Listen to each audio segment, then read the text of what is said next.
Hi, and welcome to Quilt Street. I'm Mary Kate Karr-Petras. And I'm Rhonda Lother. And today we're going to be talking about how to baste your quilt top. What is basting, though?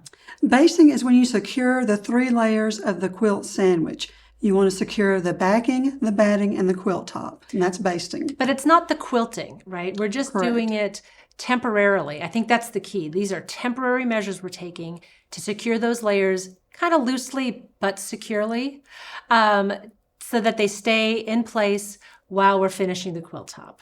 Yes. Go ahead. Sorry. There are 4 ways to baste a quilt. We're going to show you each of these. But I'd like to say, first of all, if you plan to send your quilt out to a long armor to quilt, you can skip this step. They don't want the quilt basted before they get it.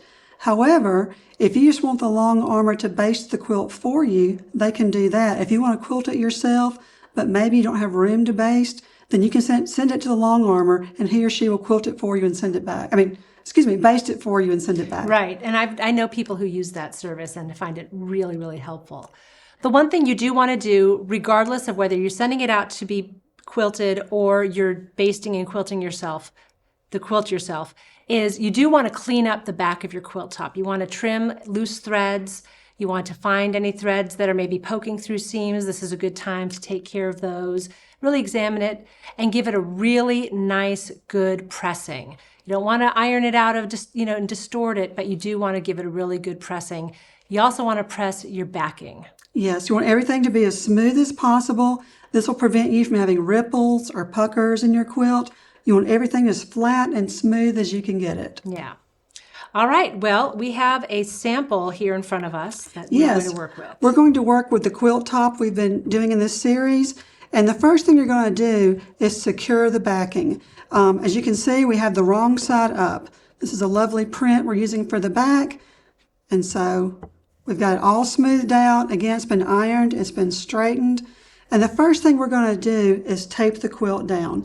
And what I think is interesting, when we were comparing notes, that we tape differently.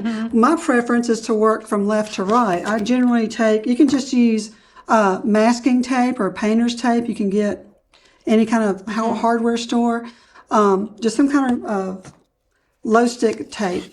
And I like to work from left to right, and I secure my edges like so. I like to do it this way. You do it differently. I do. Now, maybe now's a good time to sort of interject where we baste, because that also plays a part in how we baste, right? Exactly. So you baste. I tend to baste on a tabletop. I cannot get on my knees, and so I always baste on an elevated surface. That's just a tabletop. Okay. I have laminated floors in our home, and I do work on the floor. My floor basting days may be numbered because it can be tough on the knees to be crawling around on the floor, but that's where I currently work. And so I lay out the backing, and then what I do is I have already identified the midpoints of the sides and the top and the bottom, and I mark those with a pin. So I usually, right around those midpoints, I'll take a smaller piece of tape like this, and I just sort of do it like that. And then once I've secured the sides, and again, I'm not stretching it out. You don't want to stretch it, you just want it nice and smooth, and that can take a little bit of time, for me at least. It does. And then what I usually do is then I'll come up to the top corners, and maybe with a piece, here, let's just peel yours back a little bit, like this, or maybe a little bit longer. And then I secure kind of across the corner, like that. That's a great idea. And then maybe I'll go and throw in a few more pieces, along the sides, depending on the size of the quilt, just to kind of, again, keep it nice and sort of taut, but not stretched. Exactly. And you may make a convert out of me doing it this way. That's a great idea. I'm also cheap and chintzy, and I don't want to use so much tape. Well, it's not that, but that's what I love about when quilters get together. We compare notes and think, well, that might be a better way to do it. I really like that. So the second method, using a long armor to baste your quilt was the first option. A second option is to use basting spray, and this is my preference. We really love using 505 adhesive. It's very easy to work with. And once I've done my initial taping, I'm going to put my little corner back. Sure. At this point, this is when I would shake it up and spray a layer on my quilt backing. And I should probably note too that normally you want to work from the center of your quilt outward. In this case, we're working with a corner just so you can see on the camera, but normally I tend to work from the center outward and go that way. Even when you're spraying? Even when I'm spraying, I do go from the center outward. And the thing I like about spraying is if I need to reposition a little bit, I can still peel it up and reposition a little bit. And I tend to do this outside. I might do this on my deck. I have some folding tables. I have 2 actually. And sometimes I set those up on my deck or maybe my driveway. Now I've also done this in my basement as well, where I'm not worried about spray glue getting on my furniture or carpet or anything like that. It's very well ventilated. And there's instructions on the back for how to use it. You certainly want to follow these. Again, use a protected surface. You might want to put a drop cloth down or some plastic if you're worried about adhesive getting on something. Shake it well. And you want to spray about 12 inches above your surface. Okay. And do you work in a really large segment at a time, or do you do it side to side? Or? I kind of do a segment at a time. If I'm working from the center outward, I kind of go center this way. And the next step I would do, I would fold my batting over. You want to make sure it's smoothed out. Again, you want no ripples or creases. I would then spray this area and then put down my quilt top. And again, if for some reason I notice a pucker or something, I can it's not so sticky that I can't reposition it. You know what I'm saying? So I can still pull it back. If I need to put a little more spray on, that's fine. But that's what works for me. All right. Well, I tend to use safety pins. And again, because I am basting on a floor with laminate, it's not a wood floor. If you're working on a wood floor, you might want to be careful, but I'm not worried about the safety pins scratching up this laminate floor. Right. It's fine. You can use any safety pins you have, but they, of course, do make handy-dandy, slightly bent safety pins. I had one sitting right here. Here we go. You can kind of see it. I'm going to place it right there. See if you can kind of see. It's got a little bit of a bend in it. And there are different brands out there. There are also brass safety pins that you can get, and those are good because they are said not to rust. And if you think that your sandwich might be together for a while, if you live in a humid area, perhaps, those are things to look out for. But I've also seen very experienced quilters using just safety pins they got from an office supply store. I've also seen some larger safety pins as well, little oversized pins. Do you work with those any? The brass ones I have They are larger? Larger than that. I haven't used them in a while though. Once I got a hold of some of these slightly bent ones, and it just helps because it helps them to go through the layers a little bit more easily, just to scoop up the layers. So the way I do it is, as I said, I do mark the midpoints of my backing with pins because I want to know where those midpoints are. So I get it all laid out and taped down. And then I unfold, or, hopefully I've had my batting out to kind of hang because I usually use prepackaged battings. And so you kind of want the folds to kind of hang out a little bit. Layer it out there, smooth it out gently. You don't want to distort it depending on the type of batting you're using. You can pull it, you can create thin spots in it. Yeah, that's a great point. So again, you want to do this carefully and take your time.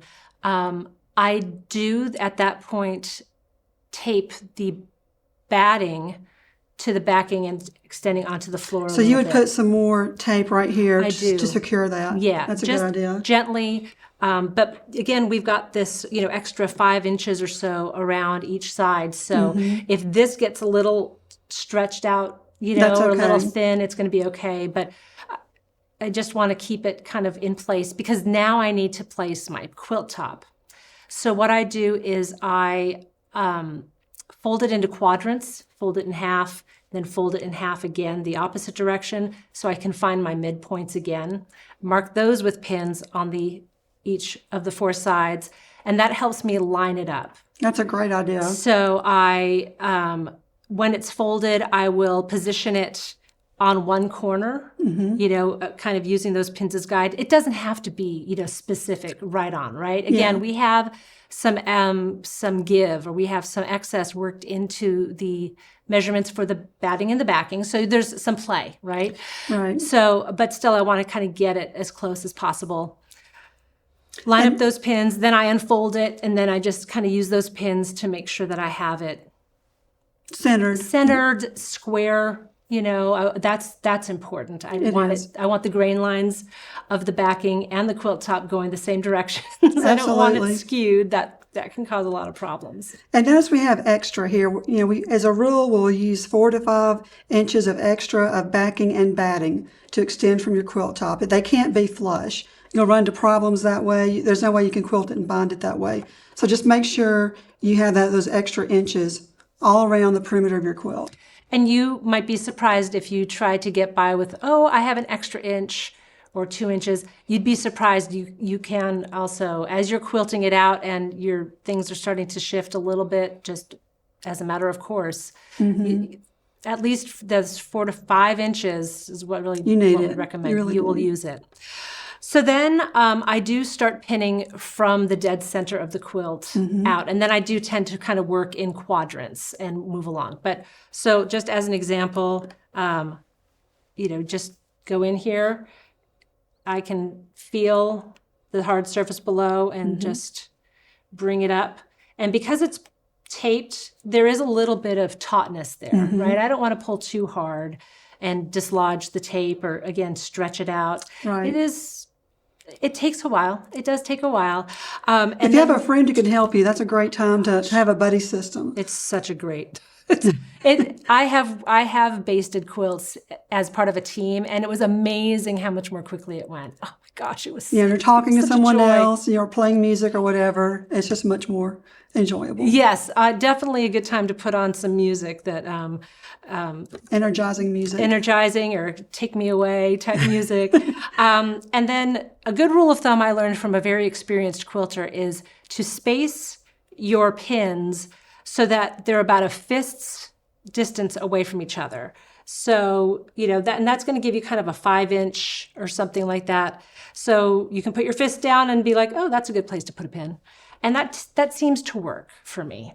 And you just keep pinning. So I'll pin a quadrant and then I'll move over to the other quadrant until it's nice and secured. I do also tend to pin along the edges just to keep those edges secure once I've pinned. So it can get pretty hardware heavy along the edges, but I like that because it just helps keep it in place. Extra layer of security.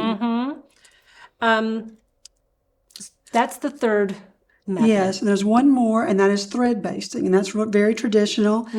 And generally, you want to use some longer needles for that. You can use embroidery needles. So these will show up a little bit. You can use embroidery needles that are long, crewel, or even doll maker needles. It just helps have a longer needle. And again, when you thread it, and you can use a thicker thread too to hold it if you want. But you want to take just big, loose stitches, just going up and down. You want to go lengthwise and crosswise. You want to go in 2 directions so that you have a grid. Yes. Again, starting from the midpoint of the quilt and working out toward the edges. Use a contrasting thread. So it's very obvious which threads you're going to cut, and which ones you're not going to cut when the time comes.